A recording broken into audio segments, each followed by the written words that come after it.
I didn't enjoy this when it first released, and believe me, I tried to enjoy the first game multiple times, the original release on the PS3, the director's cut on PC, installing and uninstalling it over the course of a decade, and it's always the same reason I can't get behind and enjoy it. It's not Desmond as a character that bothers me, it's the fact the game forces me to listen and play as Desmond even though his sections have next to no actual gameplay. You can't skip any of the cutscenes and you have to endure through everything because the devs really want you to like what they put into the game. Just remember, Assassin's Creed has credits you have to watch to the end to obtain an achievement saying you finished the game, as that is the only way it shows up.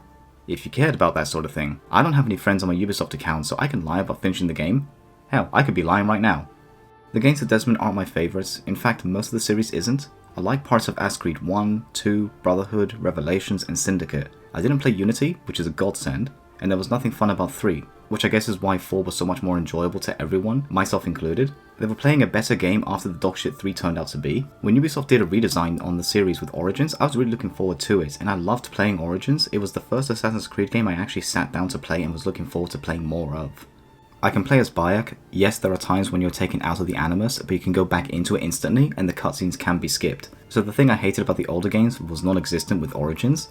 I like the setting too. Ancient Egypt is an interesting thing for me, although 1st century BC isn't as ancient as we like to make it sound, but I felt it was a nice depiction of Egypt at the time, especially when they did the update where you had an interactive museum feature, which allows you to explore and it gives you information about what you're looking at and how people lived back then, based on research by archaeologists. Plus, the DLC they added where there was a mythological side of things too, that was a nice addition, and I love that they continued that for Odyssey, Valhalla, and that's about it. I don't believe Mirage received anything like that, and no, I'm not accepting armor and skins fitting the criteria, and I haven't played Shadows, but my brother did, and he's been a huge Assassin's Creed fan. I believe his response to the game after finishing it is, "It's alright," which is a lot worse than you think, as he forced me to play through every single game up to Black Flag. I played through 5 games just to shut him up. The things I do for peace and quiet. I think part of my salt and resentment for the Assassin's Creed franchise is that Ubisoft focused heavily on that and decided to abandon the original series the first game was meant to be a spin-off to, that being Prince of Persia. This series replaced one of my favourites, and with each installment the Assassin's Creed games got so bad they had to take an extra year to redesign the game, which is how we got Origins, and I love it, but it's obviously Far Cry with an Assassin's Creed coat of paint. I know that collectibles were around in the early titles too, like 100 feathers, flags and that stuff, but when I open the map of the older games I don't feel overwhelmed. I can go into Origins or Odyssey and feel like the game is telling me, you will do all of this because it's right here, which artificially prolongs game time. I have 100%ed some games, in fact I got my first ever platinum on my birthday 8 years ago. Then I decommissioned my PS4 for so long I didn't use it until December 2025. I'll let you be the judge on if the platinum was worth it. But I'm not opposed to the idea of collecting things. I did the crown achievements for Most Hunted World, the most notorious achievement in the entire series, and you want to know how you find out if it's a small or large variant of the monster? You have to size yourself up to it and eyeball the measurements. It's not like in Wilds where you can use the binoculars and it'll point out if you have a crown monster or not. What was I talking about again? Oh yeah, collectibles. Assassin's Creed relies a lot on those being how you continue playing the game instead of being good. I played Black Flag, beat it, watched the mandatory credits, then continued playing the game. Why? Because the game is fun. The fact Ubisoft Singapore can make a really enjoyable pirate game with an Assassin's Creed skin is baffling when you find out that the same devs who made Skull and Bones.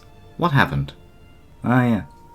I'm not going to rant about this more, even though I could. I'm currently sitting at almost 1,000 words, so let's go on a journey of memory lane and play Assassin's Creed 1. Right off the bat, I ran into technical issues. I'm playing the GOG version of the game, which is the exact same as the Steam and Ubisoft Connect versions, just with extra goodies like the full soundtrack, artwork, that sort of stuff. The issue I had was the game freezing at random times. I thought at first maybe it was due to the recording going onto a hard drive, but that wasn't it as I tested it with a different game and there were no issues there. So I checked online. Apparently AC1 is constantly trying to connect to a Ubisoft server that doesn't exist anymore, which leads to freezes and eventually crashing. This 19-year-old game was crashing because of a server issue. I swear, Ubisoft always finds a way to ruin playing their games on PC. Just imagine this. You release a DRM-free version of your game, but it wants to connect to a server. The server is obsolete now, so it freezes every time it tries to connect. Eventually the game crashes and you're having to start over again from the last checkpoint. Why can't they just remove the server check after the servers became obsolete? I know AC1 came to GOG before the servers were shut down, but a small patch could have been sent out at least, and I say this because there's a mod which does exactly that. Removes the server check from being done and you can play the game as if there weren't any issues. Now we can talk about the game, and the first thing I see is a glitch in the system, or at least what's supposed to look like a glitch. This is a little playground where you can get a feel for the game, mainly for its movements, but after you're taken out of the Animus, a machine used to access a person's genetic memories, the idea behind the series is pretty interesting, with playing as the ancestor of the present-day protagonist, at least up until AC3. Once out of the Animus, you're subject to a cutscene you can't skip. I legit can't understand the reason why you can't skip cutscenes, although a positive to this is how you can change the camera angles and at times move the character around. But imagine if you're doing another playthrough or revisiting a specific memory block to get full synchronization. It gets annoying really quick. Oh yeah, that's how you increase your max health, which is actually really cool. I said before that later Assassin's Creed games give you a bunch of things on your map to look for and collect. I don't care about the benefits of them in the later titles as it tends to be an outfit or a different weapon, but in AC1 the collectibles mean absolutely nothing. Although doing all the activities does have an effect on your character as this will increase your health bar with every 15 activities completed. But it doesn't stop there. The viewpoints will reveal more of the map, however they will also reveal other activities you can do, such as saving civilians from guards that are harassing them for no reason, and when you save them, they reward you with scholars that you can blend in to access areas you wouldn't be able to without killing every single guard in the city, or you get access to some ruffians that will block guards that are chasing you. The fact that these activities, which can be skipped, rewards you with new ways to access areas or help you with your escape from guards isn't something we see much of anymore in Assassin's Creed. It makes you feel more like you're actually an assassin by using whatever resources you have at your disposal, and a criticism for these games are how they don't focus on stealth as much as other stealth titles. And it's true, you can beat any of the AC games without having to sneak around unless the mission specifically states you will fail if you don't. The first memory block you play through is short as this is a tutorial. It's also where you meet Altair, Desmond's ancestor. Altair is treated like a master assassin, one of the best the Creed has to offer. His mission is to retrieve an artifact, also known as the Piece of Eden, from the Ark of the Covenant found in Solomon's Temple. I might as well talk about what brought about the premise for Assassin's Creed. Bruh. I wish I was joking, but Ancient Aliens legit was inspiration for them. I know the show aired a couple years after AC1 released, but the theory and the basis on the show's existence has actually been around for much longer thanks to books like Chariot of the Gods. The series has a subplot that revolves around the first people, and they are just ancient humans who were technologically advanced, and a cataclysm is what brought about the end of their civilization, and it was their own doing as well. Honestly, just watch an episode of Ancient Aliens and you know the subplot, especially as both talk about secret societies, Templars being the Freemasons and Assassins being the other one, I don't know. Back to some normality, you get nerfed, your rank, equipment and even health bar is stripped from you because of Altair being too gung-ho and breaking the 3 tenets of the Assassin's Order. He killed an innocent, drew attention to himself, and compromised the Brotherhood by having the 2 guys with him being killed by the Templars. Or so it has you believe. One of them survives and brings back the artifact, with friends. The Templars followed him to Masyaf, the headquarters of the Assassin's Order. It's not very secret if you have a fucking castle. I always thought secret organizations, especially ones that deal in human disposal, were supposed to be hidden. What makes this even harder to believe is the fact the Templar you meet in Solomon's Temple acts like he couldn't find this place unless he followed the assassin he let go. This encounter is where you learn the series' most iconic mechanic, jumping into hay bales from insane heights and treating like it was nothing. The leap of faith is ridiculous and nothing will change my mind about it. It's a game mechanic that will never not be gamey. But that's okay, games that came out in the early years of the 7th generation were still treated as games instead of glorified tech demos or heavy narrative experiences. Although there's nothing wrong with that, just it wouldn't work well with Assassin's Creed. After leaping off the side of the building, I died. I jumped off the wooden beam for some reason and fell in the water. You'd think I died because it was a case I went out of bounds? Nope, AC1 doesn't have swimming animations, so Altair instantly dies. There's been an ongoing joke that the reason he can't swim is because of a glitch in the Animus, but yeah. Round 2, and this time not jumping into liquid, the game shows you how climbing works and that you'd need to do these movements yourself. I really like the way climbing was implemented in AC1. Altair's movements are frame by frame, so you can go one step at a time. This reminds me of the Splinter Cell game which introduced the closer than ever mechanic. It acts differently, but seeing the frame by frame movements reminded me of that. I also like how Altair won't automatically move to a climbable section without you directing him towards it. I also hate this because when you're being chased and need to climb, having your character go, "Nah bro, can't climb that," even though you know he can, is frustrating. They improved on this in AC2, and it made me realise how much things changed since the first game. Getting through all this is when Altair is actually stripped of his rank and back to being seen as a novice. I really like the way the tutorial was done, and when going into Memory Block 2 and doing things in Damascus, it's an extended tutorial mission, introducing you to the activities you can do to reveal more of the map, unlock NPCs that can help with getting into areas, obtaining information about the assassination target for that block, and increase your health bar. After completing a memory block, you are taken out of the Animus and play as Desmond, and I'm being very generous with that. Being given exposition about present day assassins and Templars while all you can do is change the camera perspective isn't exactly what I call gameplay, but I will admit it is interesting to learn about how they operate. I completely forgot to mention about how travelling is done in AC1. You run, no fast travel or anything like that. In fact, the only form of fast travel that exists is when you have to revisit a city you've already been to, but that's only from Masyaf. Now you might think to yourself, I don't mind travelling, but I think you need to understand. I made the mistake of being an Akkar and declining the fast travel option to Masyaf once I did the assassination mission. Running from Akkar to Masyaf is the longest journey in Assassin's Creed, and for some fucked up reason, the roads in the kingdom are swarming with guards who are always on high alert. Apparently anyone outside of a city has to be an assassin. Pilgrims didn't exist during the Crusades, apparently. It doesn't actually impact you. You can just run past them, and when you're close enough to city borders, they reset and your notoriety is back to anonymous. I get what they were going for, but it was just poorly executed. Memory Block 3 is when you get to visit the other two cities, Akkar and Jerusalem. You can do either of them in any order you want. Assassin's Creed isn't known for giving players options, but the fact you can choose which target you want to tackle first for the block is a big deal when you look back at the other titles, and the lack of choices available with them. It's not exactly an important decision and nothing changes depending on who you assassinate first, but it's nice to see when this series was more creative and gave choices, even if they're small. Each city has 3 areas you can visit, but they're blocked off until you do more of the story. Memory Block 3 is when you will have access to the first section of all 3 cities, and from there, blocks 4, 5 and 6 will unlock more of each city until it's all available to roam around in. This also means that the later areas will be more densely packed with guards. Akkar and Jerusalem introduces you to guards on rooftops, which affect you a lot more than you think. AC1 doesn't have any difficulty settings, so this is the way the game ramps it up. With guards being on rooftops, this makes being sneaky harder, until you realise you can use throwing knives to one-shot them or run up to them with your hidden blade. I'm not complaining about how easy it is to deal with. If they were any harder to kill, it'd make being on the rooftops really annoying, as the best way to get around the city and resetting your notoriety is by being on top of buildings. None of the assassination targets require you to be in stealth to do it.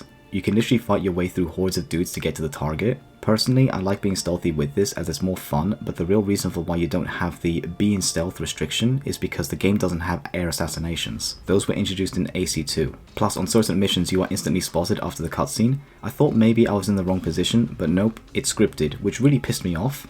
One of the best missions is later, where you have to kill the Templar that's burning books, and obviously has to show he's a bad guy by throwing one of his subordinates into the fire, which instantly kills the guy. Like, he's screaming for a second and then dead. The mission for this one focuses on not just the main Templar but also his subordinates, and the way I did this was by using throwing knives from rooftops. It would have been nice if the main target was able to be one-shot as well, but the way AC1 is designed is you have to be on your target to get the cutscenes from their deaths.